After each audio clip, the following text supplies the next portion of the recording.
একজন সমন্বয়ক, একজন ছাত্র প্রতিনিধি বলল আর আপনি তাকে জবাই করে দিলেন। এটা হয় নাকি? আর সে যদি সত্যিকার অর্থে এই কথা বলে অপরাধ করে থাকে, যদি আইন লঙ্ঘন করে থাকে সেটা কোন আইনে করেছে সেটা আপনি তদন্ত কমিটি গঠন করুন। তদন্ত কমিটির মাধ্যমে দেখুন।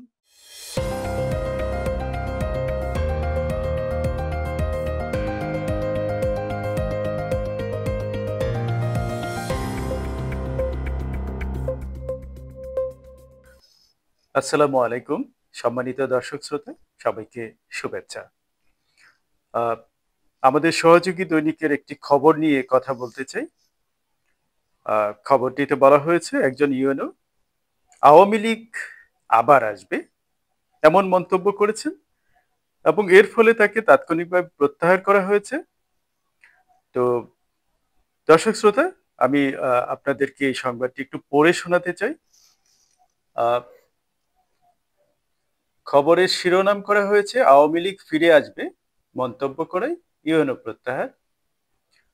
ফরিদপুরের সদরপুর উপজেলার নির্বাহী কর্মকর্তা আল মামুনের বিরুদ্ধে অভিযোগ আওয়ামী লীগ ফিরে আসবে এমন মন্তব্য করেছেন তিনি।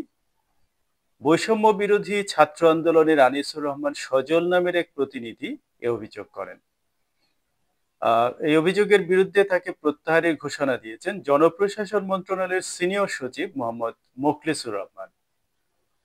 বুধবার ফরিদপুর জেলা প্রশাসনের সম্মেলন কক্ষে ইউএনওর বিরুদ্ধে সিনিয়র সচিবের সামনে এই মন্তব্যের অভিযোগ তোলেন ছাত্র প্রতিনিধি সজল। অভিযোগের পরিপ্রেক্ষিতে সিনিয়র সচিব তাৎক্ষণিক ইউএনওকে প্রত্যাহারের ঘোষণা দিয়ে বলেন, আজকের মধ্যে এই ইউএনও বদলি হবে এবং আগামীকাল মন্ত্রণালয়ে ফিরে গিয়ে তাকে সাসপেনশন করব। জেলা প্রশাসকের সম্মেলন কক্ষে স্থানীয় গণ্যমান্য ব্যক্তি ও বৈষম্য বিরোধী ছাত্র আন্দোলনের প্রতিনিধিদের সঙ্গে জনপ্রশাসন সংস্কার কমিশনের সদস্যদের এক মতবিনিময় সভা ছিল আজ। তবে এমন কোনো মন্তব্য করেননি বলে দাবি করেছেন সদরপুর উপজেলা নির্বাহী কর্মকর্তা আল মামুন। তিনি বলেন, আমি আওয়ামী লীগ নিয়ে এমন কোনো মন্তব্য বা কথা বলিনি। উদ্দেশ্যপ্রণোদিতভাবে আমার বিরুদ্ধে এমন অভিযোগ করা হয়েছে। আহ, আমার প্রশ্ন হচ্ছে, এই ইউনো যদি সত্যিকার অর্থে এরকম কিছু বলেও থাকেন, সেটা কি আহ, তিনি আইনের দৃষ্টিতে কোনো অপরাধ করেছেন? বাংলাদেশে কি এরকম কোনো আইন আছে নাকি যে আওয়ামী লীগের নাম নেওয়া যাবে না? বা আওয়ামী লীগ আসবে একথা বললে যদি চাকরি চলে যেতে হয়, তাহলে তো আমি মনে করি প্রথম চাকরি চলে যাওয়া উচিত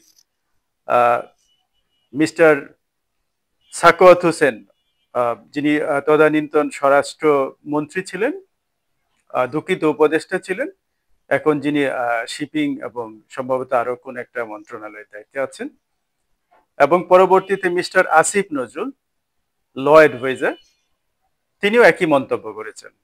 অর্থাৎ ওনারা দুজনই আওয়ামী লীগকে নিষিদ্ধের প্রশ্নে সাংবাদিকদেরকে বলেছেন যে না না, আওয়ামী লীগটি অত্যন্ত ঐতিহ্যবাহী একটি দল, এই দলটি নিষিদ্ধ হোক সেটা আমরা চাই না। এবং এই দলের মিস্টার সাখাওয়াত এই কথা বলেছিলেন শেখ হাসিনাকে উদ্দেশ্য করে যে আপনাকে আমরা শ্রদ্ধা করি, আপনি আসেন, আপনি এসে দল গোছান, নির্বাচন করেন। তো তিনি তো এখনো বহাল তবিয়তে আছেন। মিস্টার আসিফ নজরুল, তিনিও যদি চাকরি চলে যেতেই হয় এই কথার জন্য, আওয়ামী লীগের মুখে আনার জন্য, আওয়ামী লীগের নাম নেওয়ার জন্য, তাহলে প্রথম চাকরি তো এই দুইজন উপদেষ্টার যাওয়ার কথা নয় কি? আপনার একজন ইউএনও, সে তো তার কি করার আছে? একজন ইউএনও তো তার জীবনের সূচনা পর্ব মাত্র। একজন ইউএনও সাধারণত কারা হয়? চাকরি জীবনের একেবারেই সূচনা পর্ব বলা চলে। তো এরকম একজন মানুষকে আপনি তাৎক্ষণিকভাবে এই কথার জন্য কোনো তদন্ত ছাড়া, কোনো রকমের কোনো সত্যতা যাচাই বাছাই ছাড়া আপনি তাকে সাথে সাথে আপনি উইথড্র করলেন। এটা কি সিনেমা নাটক নাকি? আরে বাবা, এটা বাস্তবে কখনো হয় নাকি এমন?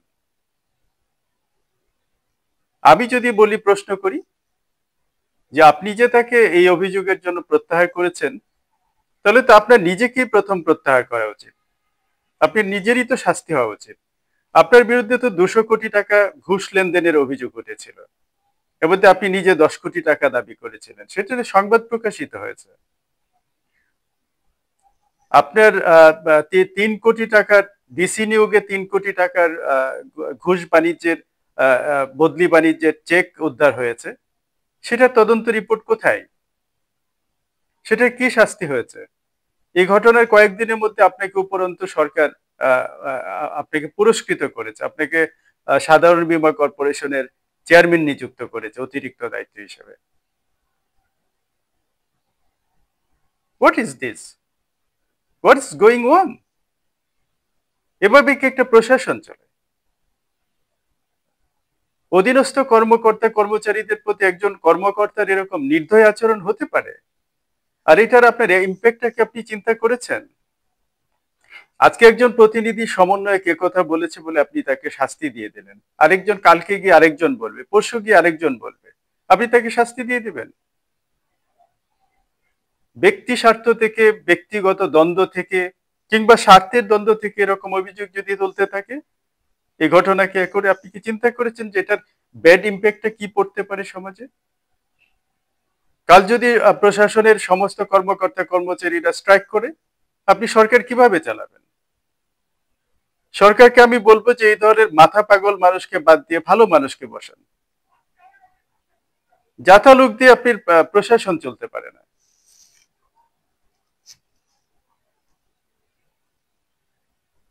বড় বড় বিশ্ববিদ্যালয় থেকে পড়ালেখা করলে কি একজন মানুষ যোগ্য হয়ে যায় নাকি?